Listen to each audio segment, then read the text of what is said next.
Kebanyakan orang yang bilang bahwa orang Cina itu benar-benar yang kaya itu orang Cina. Jadi selama saya bisnis, emang benar juga bahwa saya banyak kerjasama atau partner dengan orang Cina.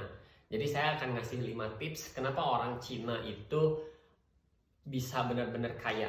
Yang pertama yaitu presentasi simpanan, bahwa dia itu ada tabungan yang dididik, khususnya orang Cina itu dibangun lewat nabung. Jadi ketika dia dapat penghasilan, mau dia bekerja, mau dia usaha, yakin untuk menabung itu pasti 60% nabung, 40% untuk kebutuhan yang nantinya untuk usaha lagi. Makanya modal itu dan simpanan uang pun itu semakin tinggi karena endingnya ketika apa yang dia mau ketika dibutuhkan itu sudah ada. Itu yang pertama. Terus yang kedua itu adalah orang Cina itu selalu berpikir untung dikit, yang penting berjalan. Nah, mereka itu tidak berpikir untung besar, tapi yang mereka pikirkan itu adalah untung dikit, tapi endingnya mereka kejar omset, mereka kejar quantity. Tapi kan sama-sama saja, dan itu cara berpikir orang Cina yang ibaratnya mereka selalu berpikir bahwa laba sedikit tapi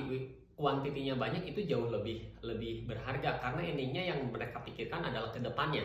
Ketika sekarang mereka mencoba punya bisnis A dengan harga yang seminim mungkin contohnya, tapi kuantitinya banyak dan yang lain pun bisa berjalan, endingnya dia manjang karena dia berpikirnya ke depan. Itu yang poin yang kedua. Untuk poin yang ketiga yaitu membeli barang.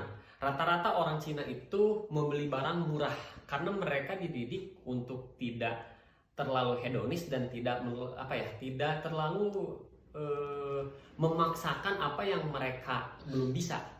Karena orang Cina itu dilatihnya adalah memberi sesuatu itu lewat, kalau dalam usahanya dia membeli apapun, membeli sesuatu tidak lewat modal, tapi lebih utamanya dia lewat laba. Sekalipun barang-barang yang sering dipakainya barang-barang murah, karena dia mencarinya itu untuk masa depan, lebih baik nantinya untuk rumah kah, untuk apa. Itu yang poin yang ketiga. Poin yang keempat itu dalam dunia bisnis, kalau di Cina mereka diajarkan bahwa dalam berhutang itu haram hukumnya kalau tidak terdesak. Contohnya gini, mereka kalau ibaratnya tidak ada modal, ketika sistemnya langsung ke perbankan itu oke. Tapi kalau memang itu sudah mentok tidak ada, baru itu mereka memberanikan diri untuk hutang.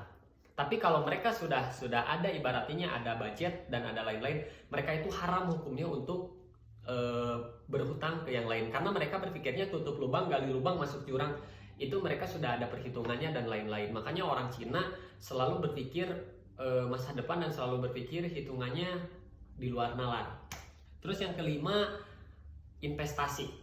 Investasi itu apa? Investasi itu bisa stok, investasi itu bisa beli rumah, investasi itu bisa ada barang produk yang bisa dijual, investasi itu ada saham, investasi itu ada kita ikut bisnis dengan partner yang intinya presentasi, dan orang Cina selalu berpikir itu. Makanya kenapa orang Cina disebut kaya, 5 tips itu yang selama saya bergaul dan itu yang sering orang Cina lakukan. Semoga bermanfaat. Terima kasih.